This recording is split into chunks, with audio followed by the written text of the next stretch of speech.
my learning process today is the same as my learning process when I was building Legos when I was 8 years old, right? Like just constantly iterate and fail and fail and fail, and every single time make the product of the future or whatever it is you're creating just a little bit better by fixing the little things that aren't working.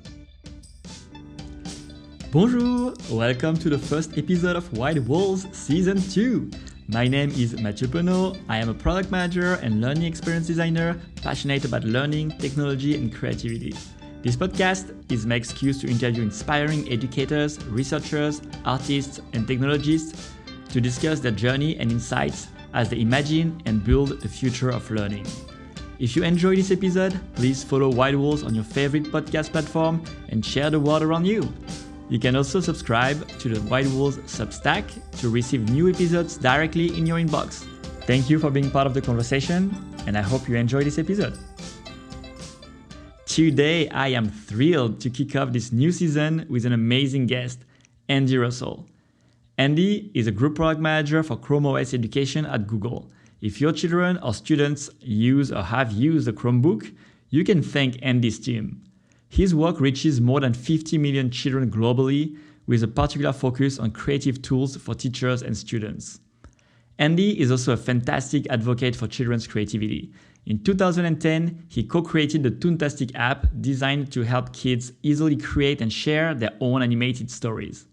After 5 successful years, with more than 10 million cartoons created worldwide and recognition in the New York Times Top 10 iPad apps and the iTunes Hall of Fame, Launchpad Toys, the company that he co-founded to build digital toys and tools like Toontastic, was acquired by Google, where Andy started the next chapter of his career.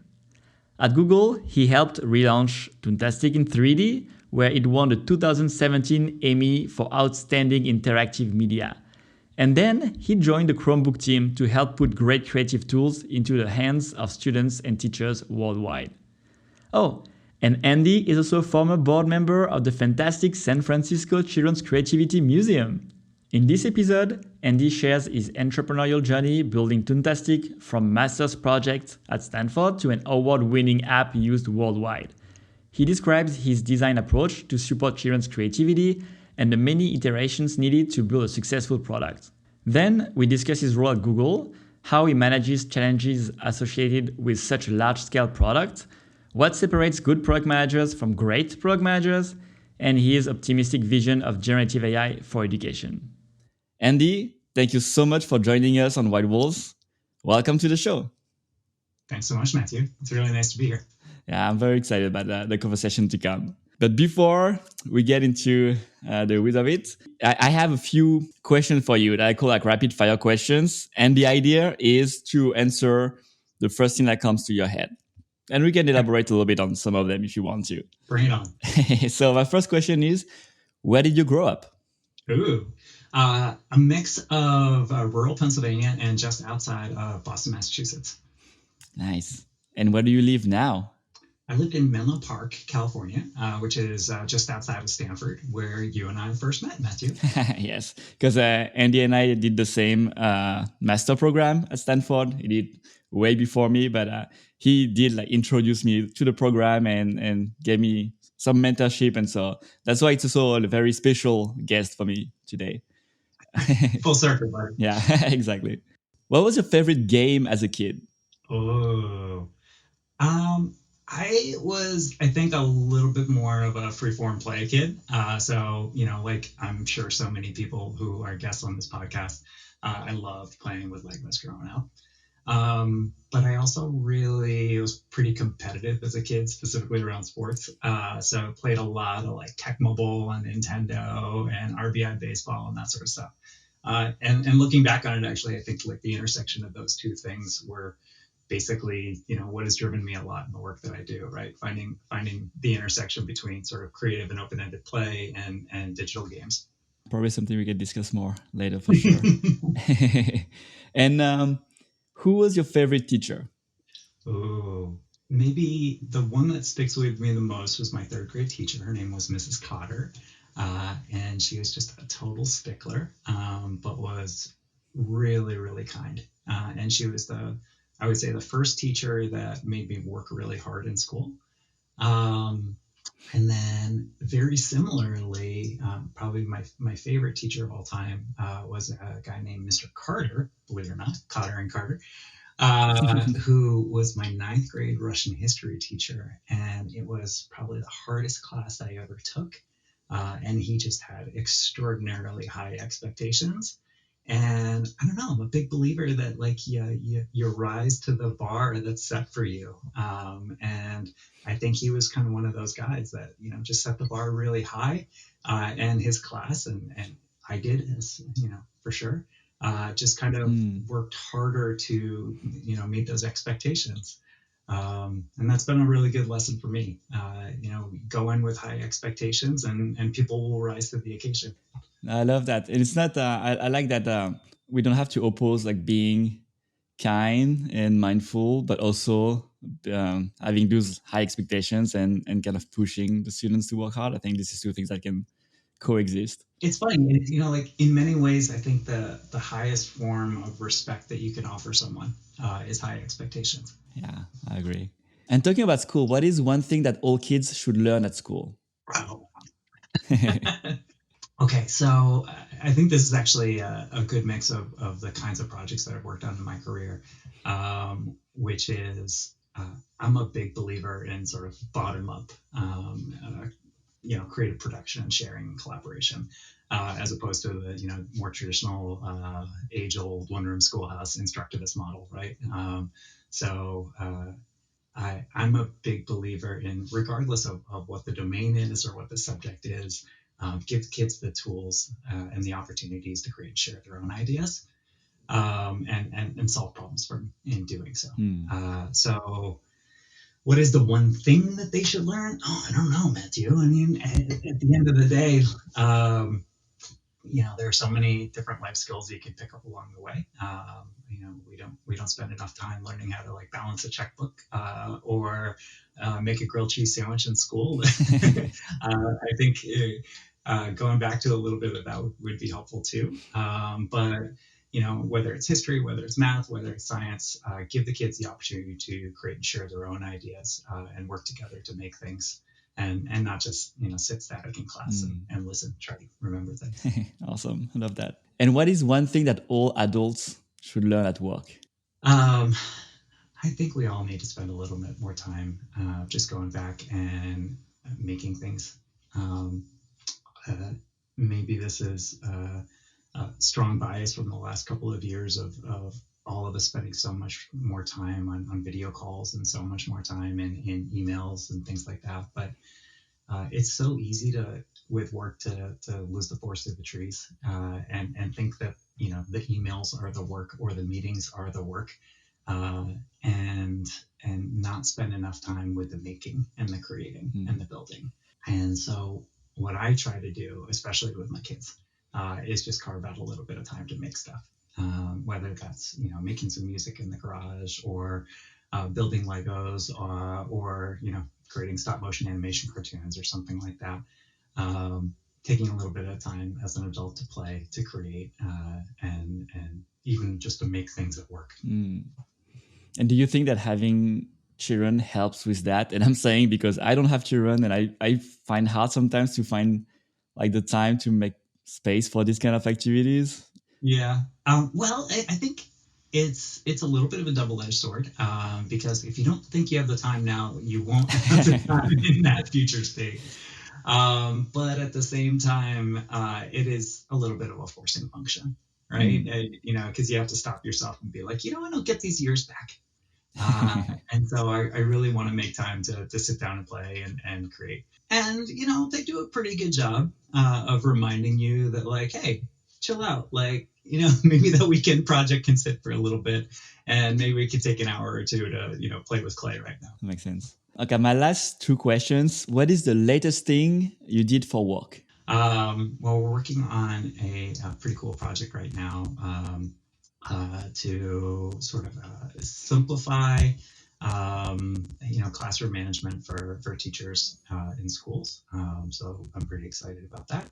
And hand in hand with that, trying to make it a little bit easier for teachers to sort of reach the all the students in the class and meet all the sort of diverse needs of a diverse set of students in the classroom.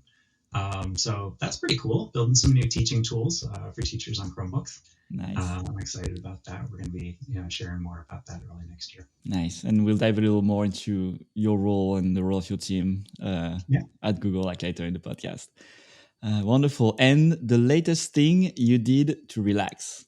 Oh, so my daughter has picked up water polo this year, and growing up in the Northeast, water polo was like not a thing that was very common. So this is totally new to me and my family. She's 11 now, and I had no idea. But water polo is a crazy grind and grueling sport. So she's in the pool like 2 hours at a time for practice, and she's practicing 4 days a week. And on the weekends when she has matches, it's actually like we'll go and sit out on the sun deck and watch the matches, and it's just actually carved out this like really nice time in our lives to just kind of chill. So I've been going to practices with her and taking a book, or going to practices and taking my laptop and just kind of carving that out as coding time, not for work, but just kind of like having fun and building prototypes. And it's been remarkably relaxing to just kind of like sit by the pool and watch these kids hustle and do a little bit of reading and, do a little bit of making for myself too. Nice. Yeah. Yeah. There's something about that environment that's like so different from the usual environment you're in. It's what it's done. Strangely enough, it's like forced me to relax, right? It's blocked off this good chunk of time in my life on a regular basis to sort of go offline a little bit. It's been great. Thank you for answering all these questions. And now, to start like our conversation, I would love to know how you feel when you reflect on your journey, because you've been through different phases, like at work, like in your life, in your career. And when you think about like where you started to where you are now, how does it make you feel? I really happy that I've had such a sort of diverse range of experiences, I guess. I'm proud of all the things that I've had the chance to make. I'm thrilled that there's been this sort of diversity in my work and in the cultures of the places that I've worked and the things that I've gotten to make. I guess hopping in the DeLorean, taking a step back a couple of years. When I was a kid, I saw the movie Big with Tom Hanks, where he kind of like goes to this old time machine, and all of a sudden he's much older and he goes to work at a toy company. And I fell in love with this idea of being a toy designer. And all growing up, I was like, that is what I'm going to do. And I kind of thought that would be my forever job, my forever career. And I got to do that for about 5 years. I worked at a company called Hasbro and made like Transformers and Nerf basketball hoops and a kids video game system. It was really cool. And so I got to work in a lot of, plastic and more traditional toy materials. And then I got to work as an app developer for 5 years, as you mentioned, which was wonderful. And now I'm building computers and operating systems at Google. And so that diversity of experiences has been really cool. But all along the way, sort of the mission has remained the same of building creative tools for kids and finding ways for them to sort of express themselves through, whether it's through play or whether it's through, creative production of movies and cartoons or more recently through, their schoolwork and their homework. So yeah, feel proud, but also like really, I don't know, lucky. This range of experiences. I'm curious about like how you went Hasbro, and Hasbro what was your role there? I think the job title was a producer, but really it was they just kind of threw me at all the things that they hadn't done before, and I got a wonderful opportunity. I would go down to like they have this fun lab, which is sort of like their research lab inside of the toy company. And I would go down and watch the kids play with all sorts of different toys and, sketch up some new ideas and go and build prototypes for some of those new ideas and then bring them back to the fun lab and try them out. So that was a big part of my job. And the other part of my job was, when we would green light things, I would be responsible for the design and production of the sort of the interactive element of electronic toys. And that could be designing and producing video games for, as I said, a kid's video game console, or like overseeing the programming on an electronic basketball hoop. I worked on an interactive storytelling bear and wrote stories for that. I wrote a couple of Transformers cartoons, actually, which was really fun. So it was just a crazy range of things that I got to work on. Yeah. And how was your learning process? Because it feels like a lot, and you said it yourself, a lot of things were new to you. What's your learning process going through all these new projects? How do you learn? How do you get up to speed? I would say, so there's this adage in schools or education programs where we say that, like the kids today, the jobs that they have tomorrow don't exist today, right? And so just, the rote learning of this is how you practice law, or this is, how you, become an accountant. It's not as beneficial as, hey, this is how you learn and this is how you develop. And this is how you think, because we can't just give them an instruction manual for a job that exists today and expect that job to exist 20 years from now, right?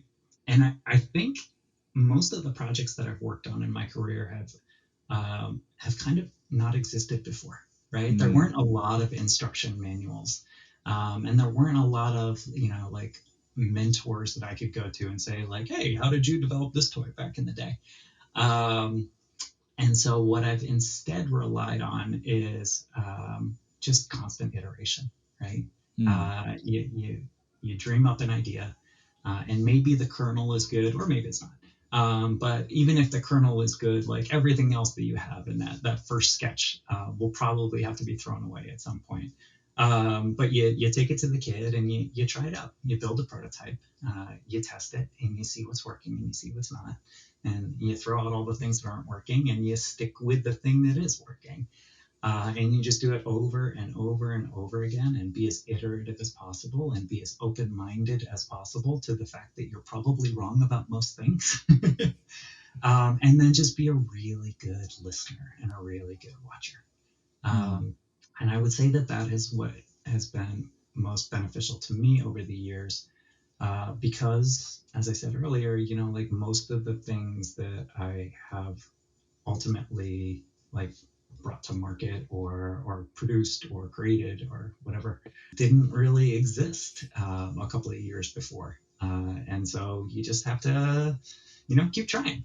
That makes me want to dig a little more into Toontastic specifically, which is the game that you created. Actually, that was your master's project, right, at Stanford? It was. And then evolved in this massively successful app that helped children create their own cartoons and tell their own stories. I remember we had like some years ago these conversations about like your design process and your research process as well. And we just want to talk about that a little bit, about where it started, what it looked like at the beginning, and how you went through these iterations to eventually get to the final product. Yeah, thank you for using the word evolved, because I think that's really important. Toontastic was, as you said, an app for kids to create and share their own cartoons.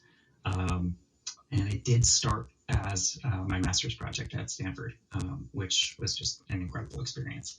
But the thing that we ended up like producing and building and putting out into the world, and then rebuilding at Google years later, looked nothing like what I initially built at Stanford. The team that we ended up putting together, my co-founder, all the developers and designers that joined us along the way, they had a huge part in the production of like what ultimately went to market. So I would say that like the thing that I worked on was the kernel. it was the core idea and the start of the whole thing, but it was very much a collaborative process.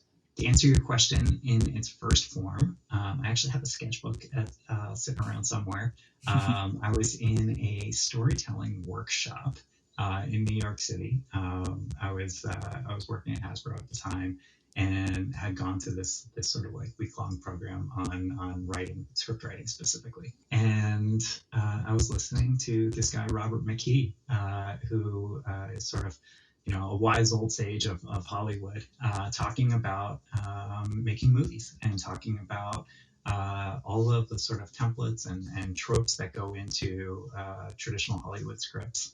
And I don't want to say like that it was formulaic, but he basically talked about story structure, and how great stories share these common themes and in many ways architectures. And I'm listening to this and I'm thinking to myself, like, oh my gosh, like what an incredible set of tools that he has developed for these Hollywood writers. Like, what if we could do this for young kids? And what if you could infuse some of this into kids' creative play? And at the time, I was like spending a lot of time watching kids play with dolls and action figures and puppets and things like that. And the iPhone it just came out. And for the first time in the world, there was this capacitive touchscreen, right? This idea of multi-touch that you could, kind of move characters around on screen with your fingers.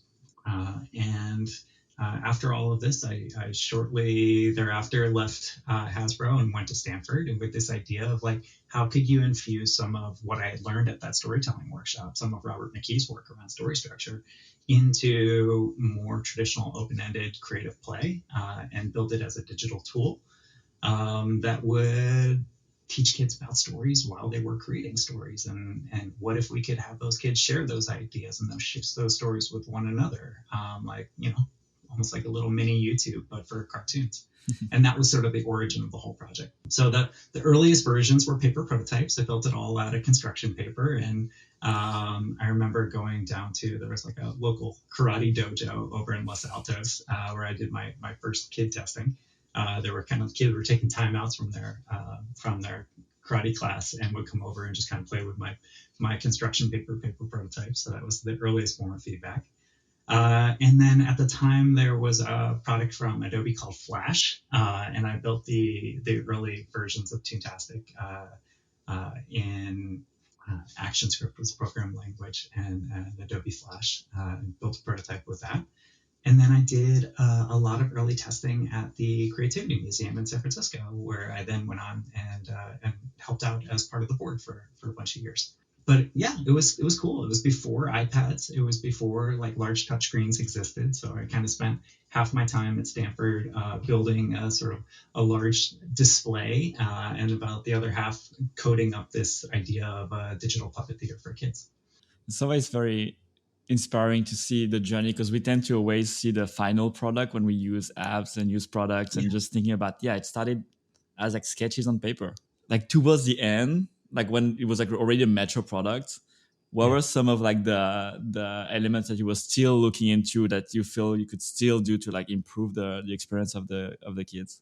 So I think the product evolved in many ways. In one way, like we actually rewrote the app like 4 different times.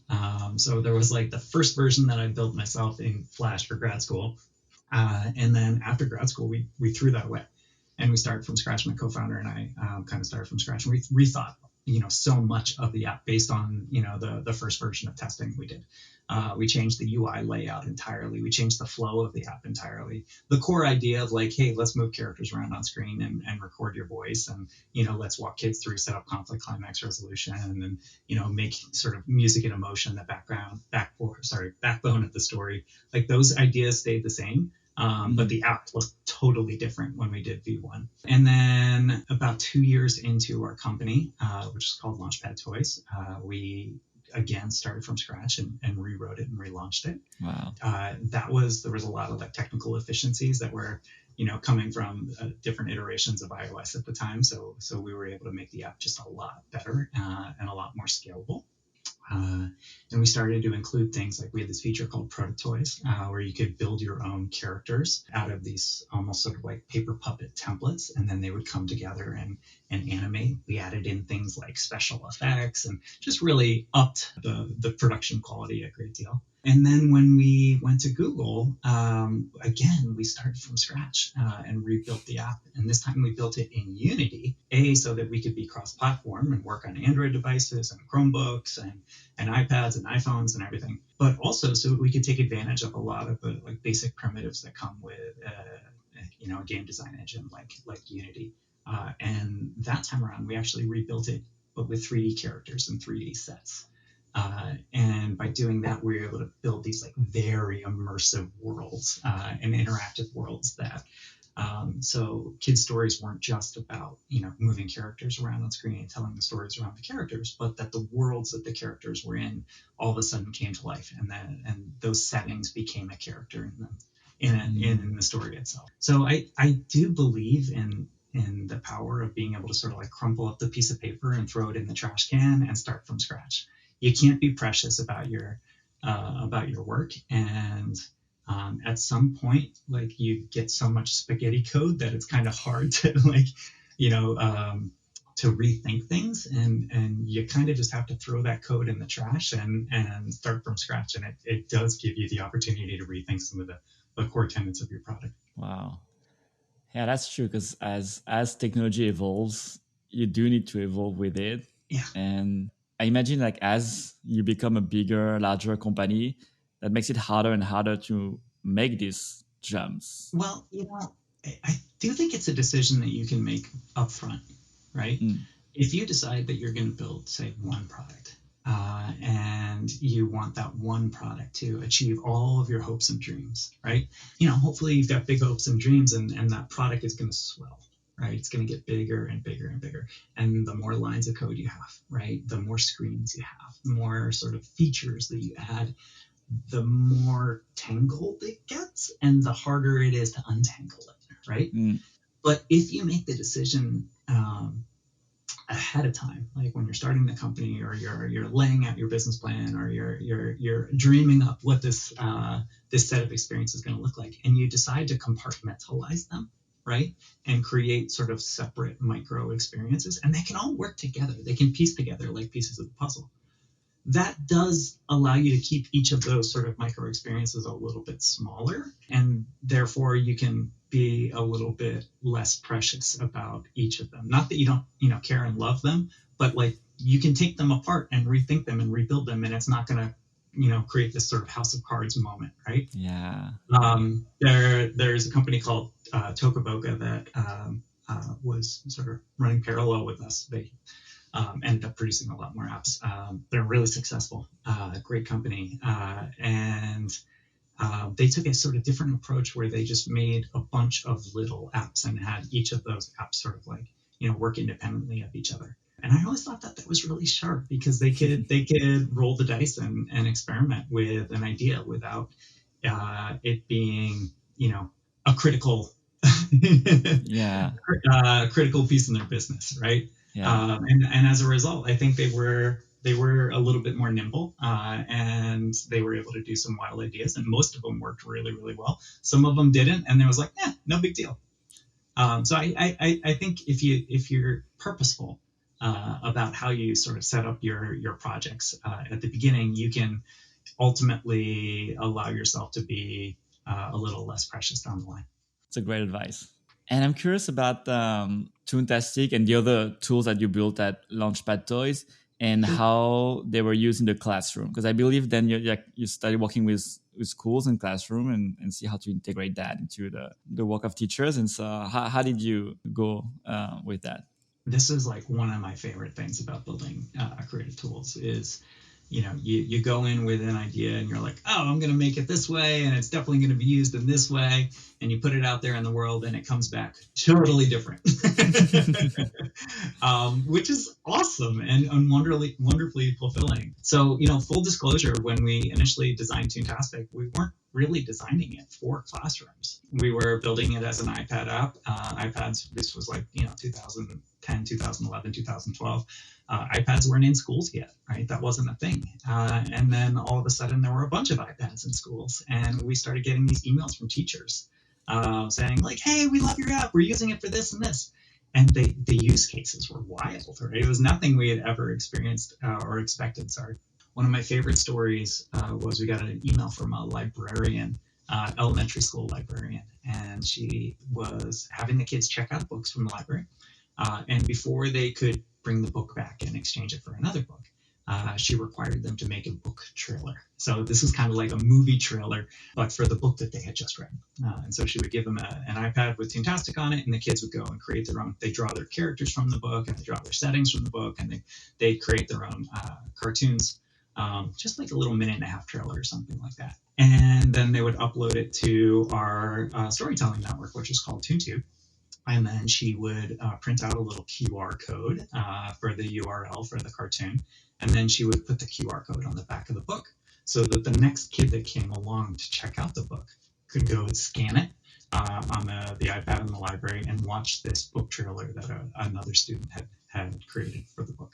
I just thought that was such a crazy, novel approach to using cartooning in schools.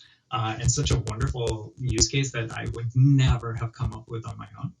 And we just heard all of these stories over and over again with educators just reaching out to us. And so it got to the point where I kind of felt like we had to do something with all this, right? These incredible ideas just coming at us from the ether. So we started returning the calls, right? We started reaching out to a lot of these teachers who had reached out to us and invited them to be part of what we called our Launchpad Leaders program. And we had them create these sort of like mini lesson plans that we would then host on our website to share with other teachers. So that educators could really benefit from this incredible creativity. And we ended up getting 10 or 15 different leaders in the program. They sort of became an advisory board for us, and we had all of these lessons up on the website. It was really cool. Actually, one of those Launchpad leaders, Jenny Magura, she was a elementary math teacher in Chicago at the time. That she went up to sort of like work her way up CPS, and I now work with her at Google. She leads our Educator Champions program at Google for Education. So it's a sort of small world. And how did you structure your design approach to create a tool that really foster that creativity and foster that confidence in kids to create their own story and engage with the app? And how do you make the tools safe for children and students? Well, I think those are two different questions. So let's break them down. Let's talk about the sort of sparking creativity part. What you're basically talking about is writer's block, right? And we all suffer from it, whether you're writing an email or you're writing a memo or a document or a business report, or like you're trying to do a 5-paragraph essay or a simple story as a young kid. You look at this blank page or you look at this whiteboard and you have to start from scratch. And it's kind of terrifying, right? It's terrifying as an adult. It's especially terrifying when you're 8 years old and you're like, I have to get from 0 to whatever. And I think the hardest thing in life is often just to get started. And the more primitives that you can provide someone, the more building blocks, to kind of lean back on that Lego analogy, that you can provide kids to get started, the easier it is to just get started. So, for example, with Toontastic, most of the best cartoons that kids created were all sort of hand-drawn settings and hand-drawn characters and all original art. They were certainly the most charming. But most of our storytellers kind of got started with the characters and the settings that we provided, right? Your podcast is called Wide Walls. It's I love that. It's the classic, like, low floors, high ceilings, right? Like, you have to lower the floor for the kids to get them started. So for us, we gave kids those basic primitives. We gave them the building blocks. We gave them characters that they could start moving around on screen and try testing out their voice. We made a wide range of characters, so everybody could find the character that sort of represented them or matched their family members. We made classic tropes like pirates and princesses and aliens, but then we also did really nuanced characters that seemed super quirky that really didn't fit any of those traditional themes. And we just got the kids started. We got them over that writer's block. We got them over that blank page syndrome by just giving a bunch of starter materials. And then after that, we created this community space where anything that you created, you could just share it with other kids. And so the kids could go in and they could watch the things that they had made, of course, but then they could watch all the things that other kids had made. And seeing the work of others and how fun and playful and also how expressive you can get with these tools, I think inspired and, sparked a lot of ideas for other kids. And then it sent the kids back into the creative tool to go and make something. And so we would watch the progression of individual creators on our network, right? We would see a kid start off, and in their first day, they would have these basic characters with basic stories, right? Beginning, middle, and end. And, it would be like, oh, I woke up and then I had a meal and then I went to bed, like very simple stuff. And then really quickly we would see them like going into the community, watching other kids' cartoons, being inspired by some of the more advanced storytellers, and then they would go back into the tool and you would just see their creations just really bloom, and their storytelling abilities really progress. So I guess that's a two-part answer. One is, get them over that initial writer's block by sparking their imaginations with some basic primitives, give them the building blocks to make it easy to get started, and then show them the creations of other kids that are just like them, that will get them to be a little bit more challenged, a little bit more inspired, but also give them some ideas as to how they can use this tool in new ways and really push themselves. And this creates this sort of like flywheel effect, right? Where the kid uses it once and then they come back and they use it again and again and again. And their storytelling abilities just get so much better so quickly. I can't subscribe to this idea of like, hey, you sit the kid down at the desk and then you tell them a bunch of things and the kid's going to soak it up like a sponge and remember it. And that is learning. I just don't buy into it, right? I think you give the kids a tool and you get them to express their ideas, and you get them to share those ideas and get feedback from others and say like what's working, what's not, and then they iteratively develop and hone their own ideas of the world. It goes back to your very first question, like how do I build things and what is my learning process? My learning process today is the same as my learning process when I was building Legos when I was 8 years old, right? Like just constantly iterate and fail and fail and fail, and every single time make the product or the feature or whatever it is you're creating just a little bit better by fixing the little things that aren't working. I love that approach. It really makes me think of Scratch by the MIT Media Lab, because it's really the same approach of like giving them the building blocks and creating like stories and sharing and getting inspired by others. Scratch was a huge inspiration for us, right? And, Mitch and the team there, they really focused on code as the way for kids to sort of express themselves and the things that they were trying to get computational literacy up for these kids. We did a lot of the same things that Scratch did. Not nearly as expansively as Scratch did, but our focus was on storytelling. So it was, less code and more narrative. Wonderful. Yeah, I want to move to Chrome. I know I asked also like a bit about like safety, but I just want to make sure we have time to talk about, learn more about this role that you have. So you're a group product manager for ChromeOS Education at Google, which is a very different type of product, very large scale product, and with a lot of challenges that come with that. But first, can you tell us a little more about what is ChromeOS for Education and what you work on? So ChromeOS is the operating system that sort of powers Chromebooks. And Chromebooks are computers that are used in a lot of classrooms around the world, as well as, a lot of homes and businesses. But certainly, we have our largest number of users are in classrooms today. And my team is responsible for building the features that are purpose-built for students and teachers using Chromebooks in the classroom.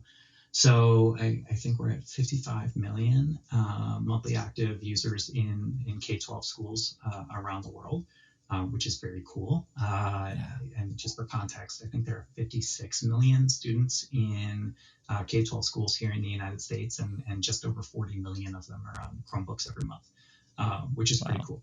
Yeah, that's impressive. One of the incredible privileges that I have, one of many, is that, when my team puts out a feature, pretty much overnight, it goes out to 2/3 of the students in schools around the United States and a large percentage of them worldwide. It's pretty remarkable to have that kind of reach. And as someone who's a nerd for ed tech and designing learning tools for students, I just feel so crazy privileged to be able to put these tools in the hands of as many students as possible. Yeah. But our team builds everything from sort of back-end features for school administrators to help ensure that great apps are getting onto devices and that devices are safe for kids and are working properly on school networks and things like that. To creative tools that are built into the operating system for the students and teachers. So an example of that, we launched a couple of years ago, an app called Screencast that enables you to record whatever you're doing on screen. That could be a presentation, that could be a birthday card. It could just be you and me having a conversation right now. But it automatically transcribes your narrative as you do it. Which then allows the viewer of your recording to very easily navigate your recording by searching and then clicking through the transcript. It allows the viewer to translate your transcript into whatever their language of choice is. And I think my favorite part is it allows the creator to be able to edit their recording just by removing parts of the transcript. So you don't have to take your 30-minute podcast or something like that and pull it into After Effects or Final Cut to use a more traditional video editor. You can just go through the transcript and remove a paragraph here and there, and it will actually cut that part out of the video. So the goal of that tool is to really make it as easy as possible for young students and for teachers who are strapped for time to create and share content really quickly and seamlessly in the classroom. Just such an amazing tool. And I'm curious about the transition from working on something like Toontastic, more storytelling, creativity based kind of product, to something that has that classroom management, administration management kind of component. Yeah. That may be less geared towards that creative learning. In parts it has, but also like other parts. And I'm just wondering, like, for you, like, how was that transition? How do you approach that kind of like different types of projects? I think the medium and the work changes violently. So, I've worked in plastic toys, right? And I've worked in video games and I've worked in apps and now I work in operating systems, right? So, the medium has changed a great deal, but the goal has remained the same. And the goal has been from the start, like, let's put great creative tools into the hands of kids so they can share their ideas and iteratively learn and fine tune those ideas, right? And I've done that through traditional play. I've done that through like creative digital apps. And now I'm doing it sort of at the platform level. And so, am I drawing characters on a day-to-day basis anymore? No, not so much, or at least not at work. Or like, am I building really artistic app UIs? No, not that doesn't happen as much anymore, right? Most of the things that I work on today are a little bit more like utilities. But what I am doing is spending a whole lot of time thinking about how can we make this operating system work for a lot of developers who are building those types of tools. And how can we get schools to adopt a lot of those tools on these devices? And how can we make these devices better for developers who want to build those kinds of tools? And a lot of the reasoning for this is, back when I was an app developer, we ran into some pretty systemic challenges, right? There were a lot of things about building Toontastic and building Launchpad toys where there were just like platform level headwinds, right? The APIs weren't available that we, needed to build the kind of tools that we wanted to, or like the business just wasn't there. And it wasn't because it was a bad product. It wasn't because it wasn't being used. It wasn't because wasn't money out there that parents and schools wanted to spend on these types of things. It was just that like there was no way for schools to buy this stuff. There was no like good subscription model, right? There was no, alternative to the gold coins machine of in-app purchases. And so when I came to Google, a lot of my focus in the last couple of years has been how do we sort of try to solve those systemic challenges and make these platforms more hospitable, more conducive, more profitable, more sustainable for developers? And how do we make these devices more capable for the kinds of things that we want students and teachers to be doing in the classroom and at home? So, I think someone said to me once, And this was when I was like first learning to be a product manager. And my first job was a producer, and then I was a UX designer, and then I was a founder, and now I'm a product manager. The titles keep changing. But I remember asking around, like, hey, what does this mean to be a good product manager? And this, someone told me once, a good product manager loves their product, falls in love with their product, but a great product manager falls in love with the problem. And in many ways, you have to kind of fall out of love with your product in order to keep focused on the problem, because many times, like, the product that you've built to date, like, isn't getting the job done, right? It isn't solving the problem that you need it to. And so you kind of need to not be precious about that. You kind of need to walk away from some of the things that are working okay in order to get to the thing that's going to work really, really well. So to kind of bring it back to your question, I'm now spending a lot of time at the platform level trying to solve some of the systemic challenges that I've run into in the past, but sharing that same age-old goal of, like, how do we turn these computers into amazing creative tools for kids?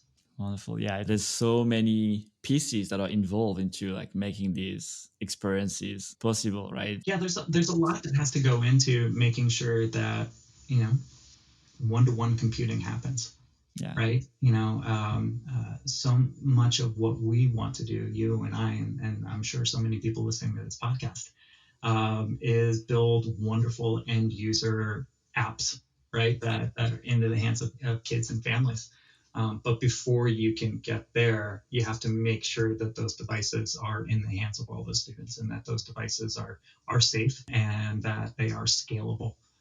Because at the end of the day, especially when you're talking about classroom computing, like, we're talking about 1, 2, 3, 4, people at central district offices that are responsible for thousands, tens of thousands, hundreds of thousands of computers. And my job, a large part of it, is making sure that those computers turn on every day, right? And that those computers all behave the same way, so that, teachers don't have to deal with permutations of of different operating systems, so that all of this scales in schools at the district level and in the classroom.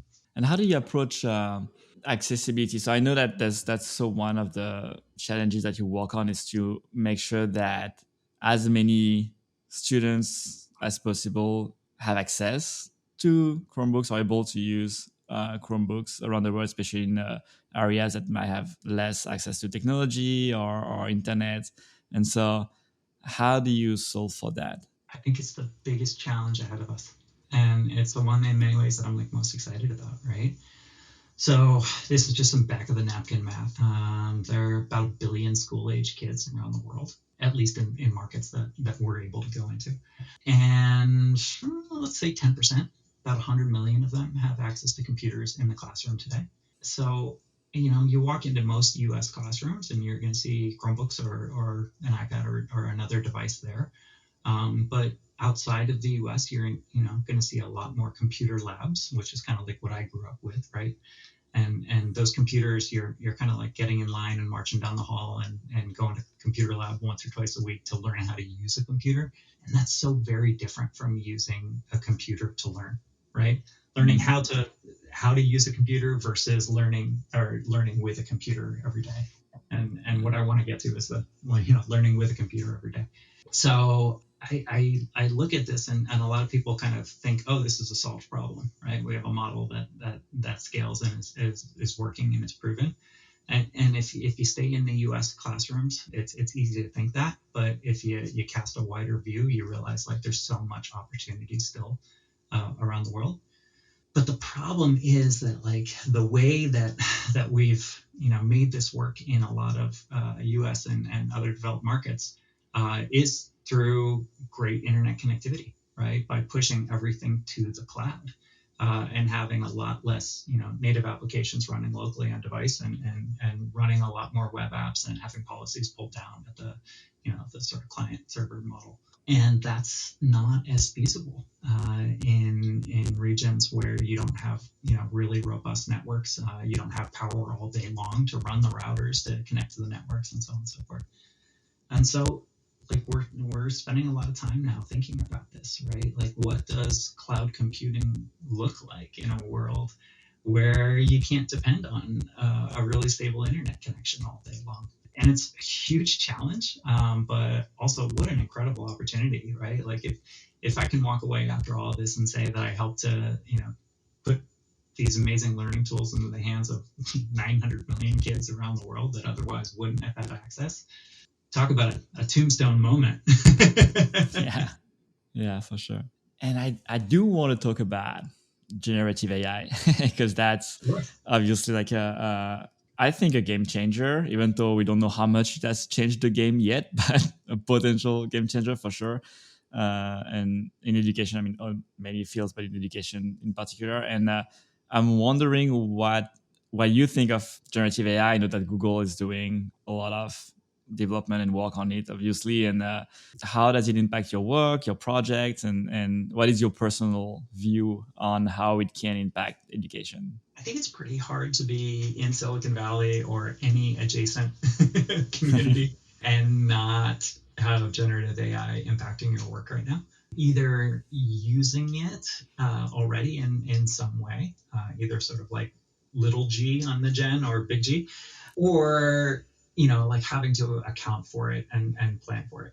So I would say that there are things that our team is doing today that are using a lot of the technologies and tools that Google's been working on for many, many years now, and sort of integrating them on the sort of back end of our product. So I talked about our screencast app earlier, and that uses transcription models and Google Translate models in the background to, you know, be able to transcribe in real time with incredible fidelity what you're saying, so that you can then edit your recording and you can translate that recording into other languages, and you can quickly search and navigate stuff, which is really cool.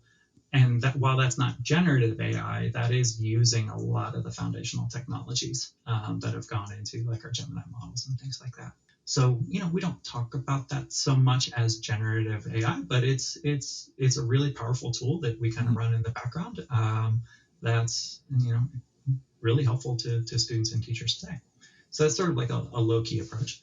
And then on the flip side, we're looking at ways that we can use these tools to sort of solve some of the fundamental and foundational challenges that we've talked about today, right? And so that's really exciting. I learned this thing recently that I wanted to share. I thought this was really cool. It turns out that the first production worthy, the first sort of production ready combustion engine was developed in 1876.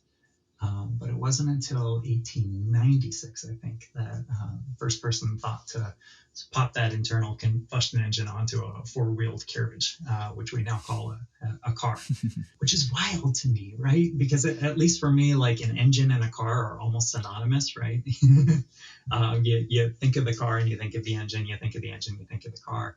But it took like 20 years for someone to connect those dots. And I feel like we're sort of in that 20-year period right now. It's not going to take 20 years. But I think we have this incredible, powerful engine, right? I think we've got some amazing technology on our hands right now. And we're in this moment in time where it's incumbent on all of us to figure out what the great use cases are. And I don't think it's just going to be one. It's not going to be just like, oh, the automobile comes out of this. But I think there are going to be so many different applications of this tech that when we look back on it years from now, we'll be like, oh, yeah, obviously. But we're still in that period of figuring it out right now. And to me, that's really exciting because there's a lot of opportunity for rapid iteration. And it's an incredibly powerful tool. And we've got some big challenges in this world that we can solve. So cool time to be alive. Yeah, so you're more on the optimistic side. I mean, there's obviously there's lots of challenges, right? That's true of every technology, right? Fire is the thing that we cook our food with, and it is also the great destroyer of things. Not to equate fire and generative AI, put them at the same level, but you get the idea. Yeah. We got to be careful about how we do this. We have to be purposeful and intentional. We got to put some guardrails in place and share best practices. But I do think it is a really powerful technology that we have the opportunity to harness to do some great things. Love it. I have a last question that I ask everybody on the podcast. If you could design a school around one thing, and it can be anything, it can be a concept, something physical, it can be anything, what Yeah. would it be and why? I love this question, Matthew. My answer would be problem solving. We talked about this a little bit earlier, but I do believe that most of the kids in school today, the jobs that they will have don't necessarily exist today, and so, fine tuning skills for or using a certain tool at this age is I don't know. I don't think that's the end goal. I think what you should be doing is helping the kids to think a little bit better and challenge themselves and solve problems. And I think that problem solving is an amazing vehicle by which to learn all sorts of content and capabilities along the way. I think it's important that we're optimistic and that we raise a generation of troubleshooters, kids that are not going to be deterred by challenge, but will instead embrace the challenge and hunt and peck their way through it to find solutions. Because there are lots of unsolved challenges out there in the world, and there will be many more to come in the future. And I don't, at least for my kids, having them be resilient and having them be confident in the face of those challenges is really important to me. And I think that that's something that it is a mindset, right? It's an attitude, but it's also a process, right? Like if you can give them the structure and the template, we talked about, the structure of storytelling earlier, but problem solving is the same sort of thing, right? Like, who is your user, right? What is the challenge that they're facing? Why are they facing this challenge? How might you solve this? Going through this sort of structural process and repeating it over and over and over again, puts you into a mindset and gives you the tools at a young age that you can then apply to any challenges that you face going forward.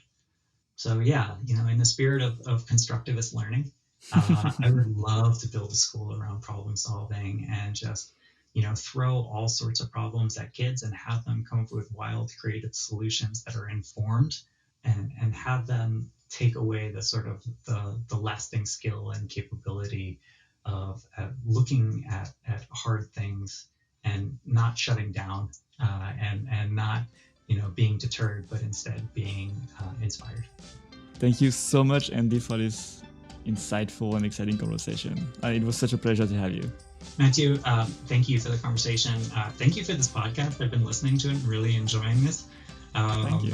I think it's really exciting that you're taking this on. And season 2, buddy, way to be. A lot of people. No, that's exciting. Yeah. And where can people find more information about you and your work? Oh my gosh, man, this is. I'm so bummed out to say this right now, but like LinkedIn is probably the best option. I've sort of let my portfolio lapse in the last couple of years, and that's definitely something I need to fix. The better answer is for those of you who are anywhere near the Bay Area, just reach out and come on over, have lunch with me at Google or something like that. I love geeking out over this stuff. If you want to talk ed tech, you want to talk about kids and technology or classroom tools or anything like that, I'd love to meet you and I'd love to hang out. So hit me up on LinkedIn and let's grab lunch. Awesome. All right. Thank you so much, Andy. All right. Bye, Matthew. Bye.